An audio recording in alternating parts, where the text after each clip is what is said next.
viewers, now you might be wondering, what is a Jew like me doing in a Christmas-themed booth?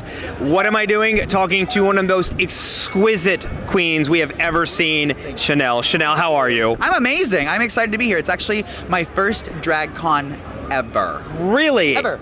Like attending or just? Period. Period. And how's it been? Oh my God, the fans are so amazing. I wasn't sure what to expect, and the love and the outpouring of adoration is just, it's incredible. Shannel, when we say you were the very first to ever do it, we literally mean the very first to ever do it. You have had the most front row seat anybody could have to watching the evolution of Drag Race. From the first season to the millions of franchises we have, what has that experience been like for you? You know, it's crazy to be able to say that nobody else can say it except for me, that I was the first one to walk on set. And you know, being season 1, there was no blueprint, right? So there was nothing to kind of gear from or goal yourself off of.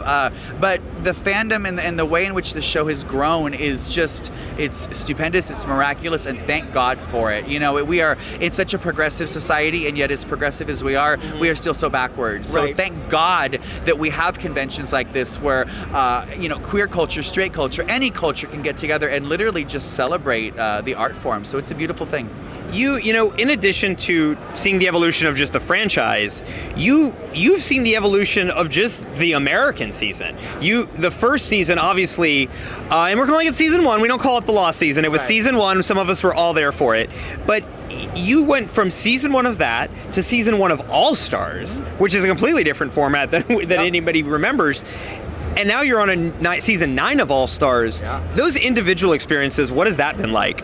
Well, it's been the first of everything, right? So it's kind of like, I guess, just trailblazing and sort of setting the tone, setting the scene. And I honored and blessed. I count my blessings every day, and I take nothing in life for granted, ever. And, you know, we learned something about you this season, that you are a Christmas queen, both not just in terms of your drag, but your personal life, your business, your everyday job. Tell us more about that. I'd love to hear more.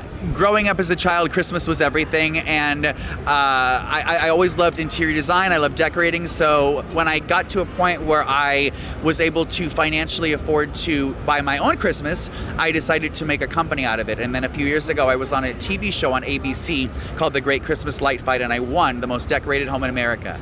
So after that happened, the fandom was just amazing, and I started getting emails from people saying, well, could you do this for me?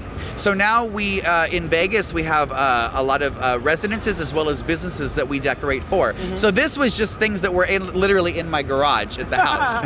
You got a little bit of it. Yeah, I spend all year long designing, creating, and working on Christmas. What is the name of the business so people can like look it up? Santa's Helpers Design. When do people start planning for Christmas? Summertime, July. This is when people plan for Christmas. Yep.